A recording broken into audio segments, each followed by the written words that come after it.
Once a giant, always a giant. For me, it's only a giant. What's going on YouTube? Diggy546. Definitely hit that subscribe button if you're new. Like the video if you like the video. And I won't tell if you click that bell. But let's go ahead and get into this. Alright, so we have started pretty much a new season. We're a couple of weeks away. We made it through another off season. This is let me see. Let's see, probably my 15th off season on YouTube or something like that. Who knows? But we're back to another Final 53 prediction. The preseason ended with the Giants not throwing any passing touchdowns the entire preseason. So same old story, new season. Hopefully, when we get into the actual season, something like that can finally change, and we can get some passing touchdowns on the board. Daniel Jones has been almost 3 years. I think the last time he did it was against Dallas, or it may have been his rookie season or something like that. Something ridiculously long ago. It was either 2020 or 2019, the last time he threw 3 touchdowns in a game. Now, he has had those rushing and passing touchdowns where he's had 3 or 4, so not too crazy. But again, hopefully we can flip that around. Daboll has pretty much let us know that they cut 10 guys today, this morning. I don't remember all 10, but some of the standout names to me that stood out: Marcus McKeithen, Josh Kelly, the running back that used to be on the Chargers that had a couple of nice runs yesterday. John Giles, the guy who jumped over somebody yesterday, looked like an Olympic hurdler. I mean, that's what he should really be doing, to be honest. Not even trying to be funny. The way he jumped over that dude, he looked like a very, very fluid hurdler. So maybe he's a former hurdler, but that was something to see right there. And I think as far as notable names that could have possibly had an outside shot at the roster, I think that's it. And John Giles was never going to make this roster. So let's get straight to it. We'll start at quarterback. Daniel Jones is obviously making the roster. Drew Lock is making the roster. And funny story, I met Drew Lock in the airport about a month or two ago. Really cool dude. Saw him with his family. So I've been kind of rooting for him out there. He didn't have a good start, but hopefully if he gets out there again, he plays better. And then Tommy DeVito is your quarterback 3. And I think he makes the roster because he said this a couple of weeks ago. Like, if you cut me, I'm probably going to be picked up by another team. And Giants fans were like destroying him on Twitter, saying, who does he think he is? I understand, folks, but at the same time, he put some decent tape out there. He just did. Now, he didn't look amazing. He didn't look like a world beater, but he did put some decent tape out there, and I think that would be enough for a team to pick him up. I thought he showed that he could run the offense. He didn't show that, he was a superstar, or that he could even, take the keys and drive the boat for us, but he did look like he could run an NFL offense, and that's what you want out of your backup quarterback. And some team could be looking for that right now. The Vikings, didn't they just lose? They just lost J.J. McCarthy for a year. What if they wanted to bring in another young quarterback just to be a backup? So don't know what the rest of their quarterback situation looks like. But again, there are opportunities. Detroit, did you see their backup quarterback situation? Now, they do have Hendon Hooker, so maybe not. But there are a couple of situations that I could see DeVito going to.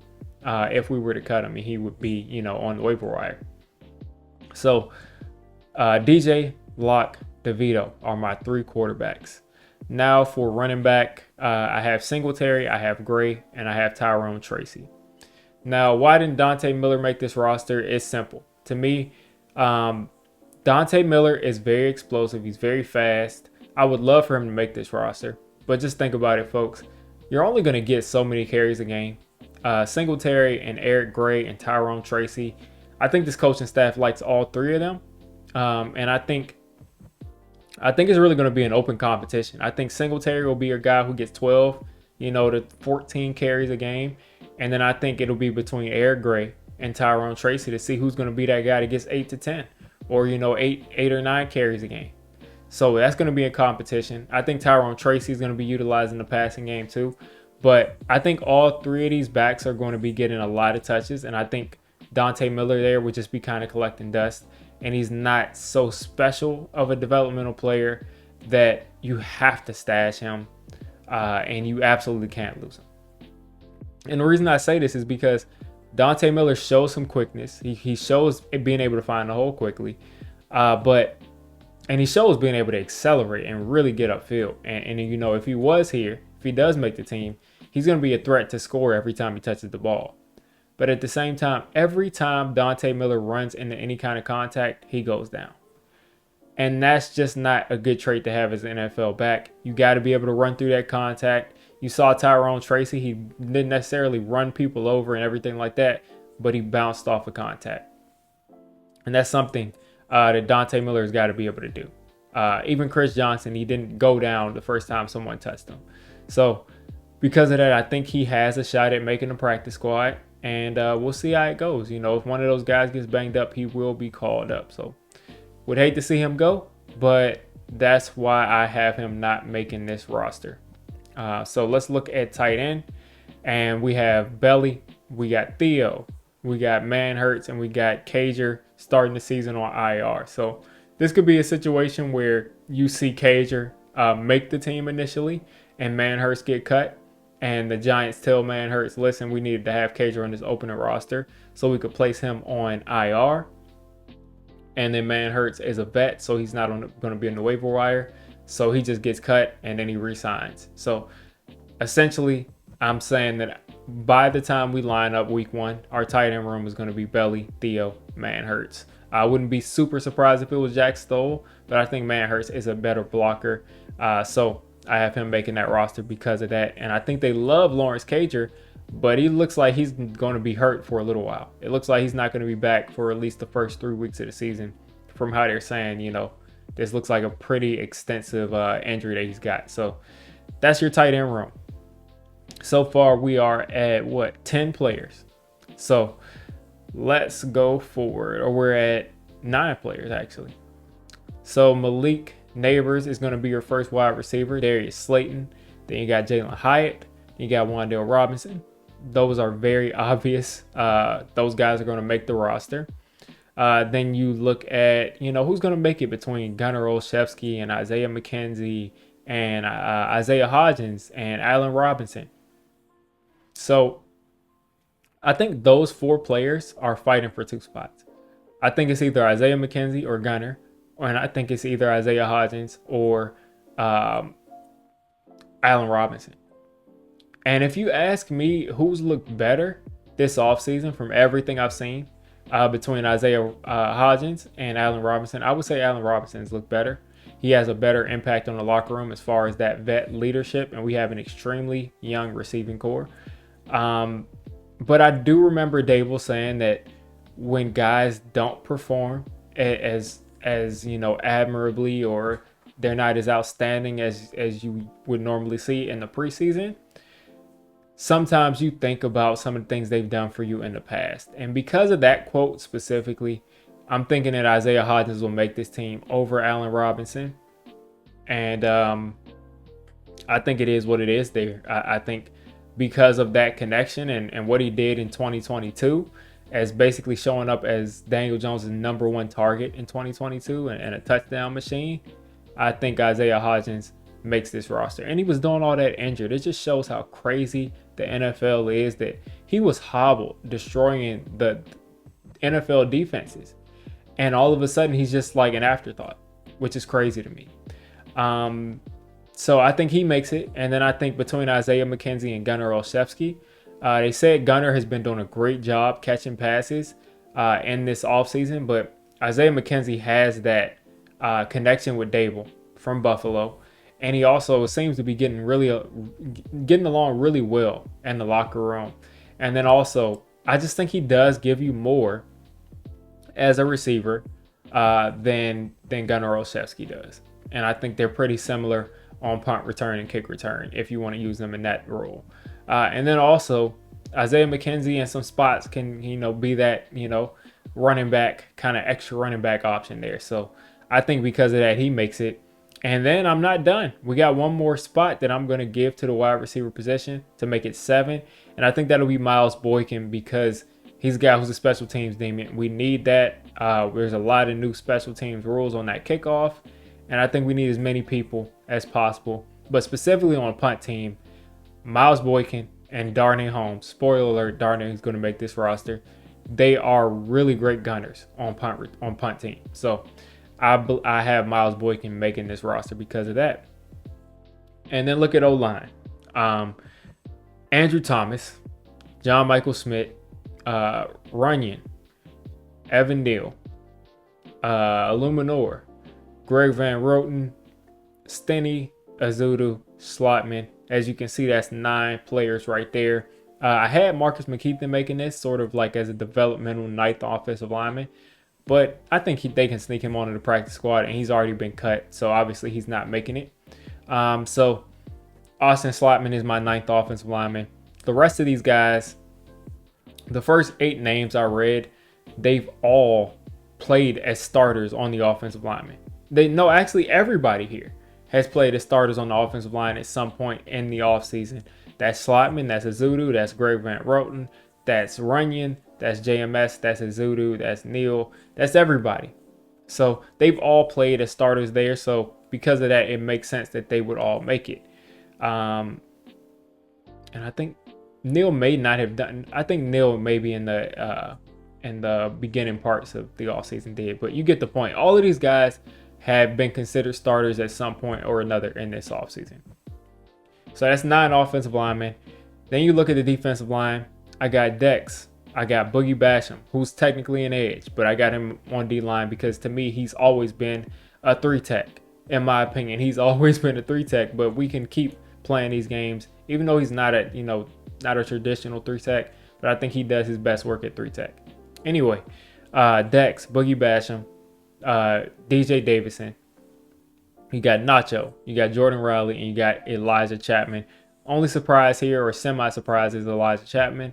And that's because he ran down a guy from 40 yards away. And just because of that, the NFL has eyes on him and someone's going to pick him up. You're not going to cut him and put him on the practice squad.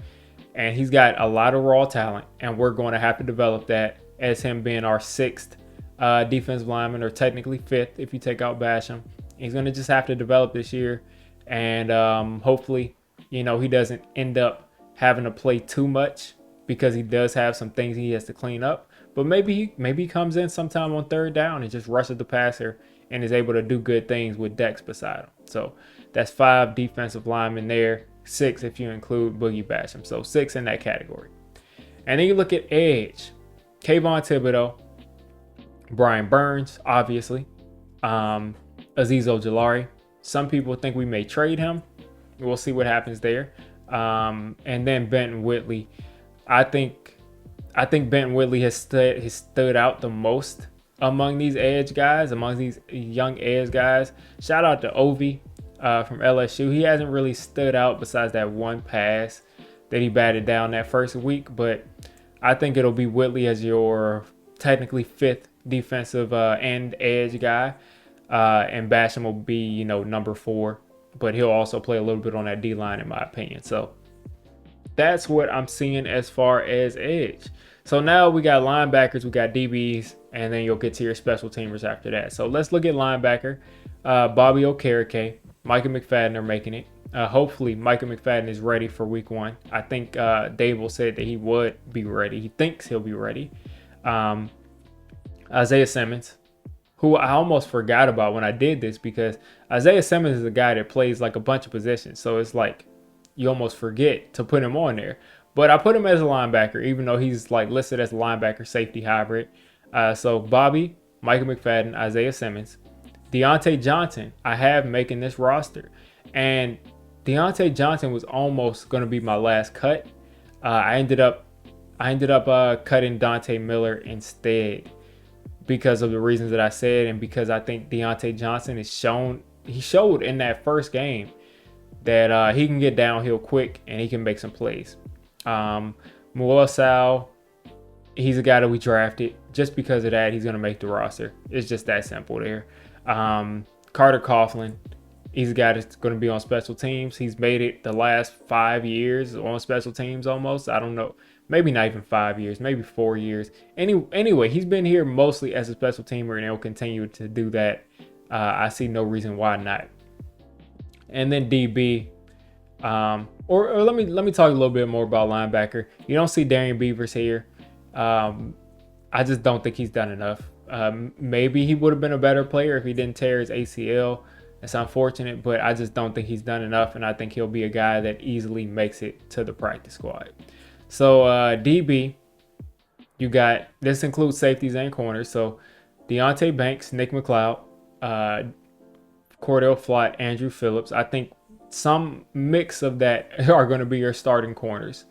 Tyler Newman, Dane Belton, Darnay Holmes, because of special teams.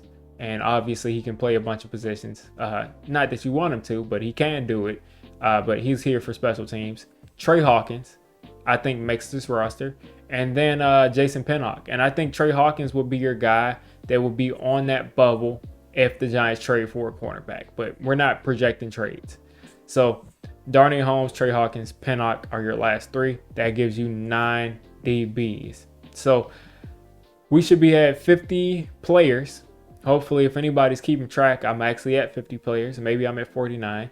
And then you got Gano, you got Gillian, and you got Casey Kreider. So that is my 53-man roster for the New York Giants for 2024. I think there's a very good shot that someone will be moved. One of these guys may be moved or cut to make room for a cornerback coming from another team. Also a defensive tackle from another team, or anyone getting cut. So we never know what's going to happen as far as, the waiver wire and just guys just getting cut from rosters. We got a little bit of cap space this year at about, I think around $18 million after we made some moves a couple of weeks ago or last week with Andrew Thomas. So we may be looking to sign a vet cornerback or a vet defensive tackle because we are very thin there, which could move guys like Trey Hawkins and move guys like Benton Whitley or Elijah Chapman off of the team, and that will put them in danger of getting claimed. So we'll see how this whole thing goes. But as of now, that's my final 53 projection. We will find out, I think, tomorrow at 4 or Tuesday at 4. Whichever, you'll see me here tomorrow, whether it's talking about that or talking about something else. There we go. Final 53. You guys let me know who I missed out on, or if you would have done anything differently. You made it this deep into the video. Come on, just hit the subscribe button. I make Giants content primarily, draft content secondarily, and during the season, I'm going to be doing a lot of reacting to pretty much most of the NFL games and everything NFL. So if you made it this deep, go ahead and join the D6 squad.